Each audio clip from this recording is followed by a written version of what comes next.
You're watching the 4E Challenge, which is all about empowerment through education, employment, and entrepreneurship.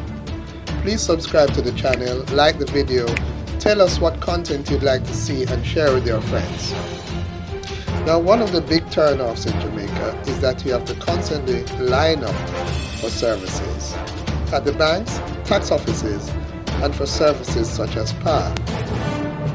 Recently, Prime Minister Andrew Holness said he was unhappy about this and promised to provide services to the poor with less stress by using technology.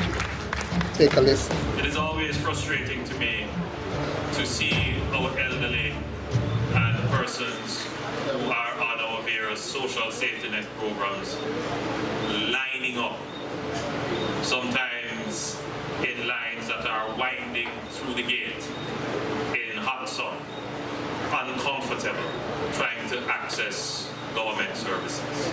And many of these services could be delivered digitally. Of course, we face two problems. One is the conversion of the services by the use of technology. But I think the bigger problem is for the consumer, the citizen, the user, to overcome their suspicion, their fear, and their initial reluctance and balking at the prospect of using technology. But if we as a country determine that this is the way we're going, not to exclude anyone, but to ensure that the technology is accessible regardless of your age, your status, or your income, then I'm sure that we can achieve this, I think, very important and necessary goal of Jamaica becoming a digital society.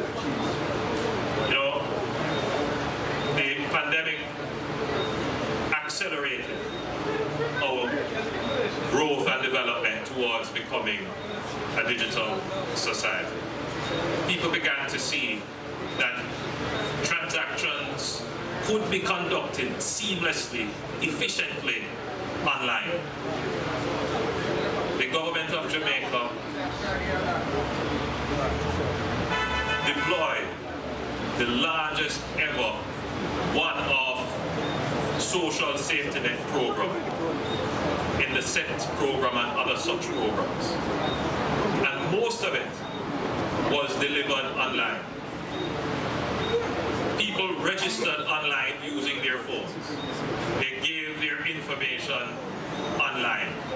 Of course, it was always a difficult prospect because we don't have standard identification, so we had to take multiple verifications in order to establish someone's identity. But the important part is that the benefits, for the most part, were also delivered digitally, transferred into persons' bank accounts. Unfortunately, we didn't have digital wallets available at that time, but we're working towards that now with the deployment of Jamaica's own digital currency through our central bank digital currency. But there are still many more services that the government can digitize. And we, as a government, we have given firm directives to custom. I see the head of our customs here, to increase the pace of digitization, and I've received the report of how that is being done.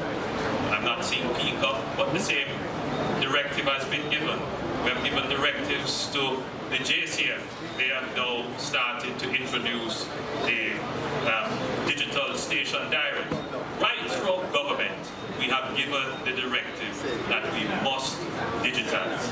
It is a complicated process, no doubt. Very complicated process. But we have the capacity to coordinate, to organize, and to ensure that it gets done.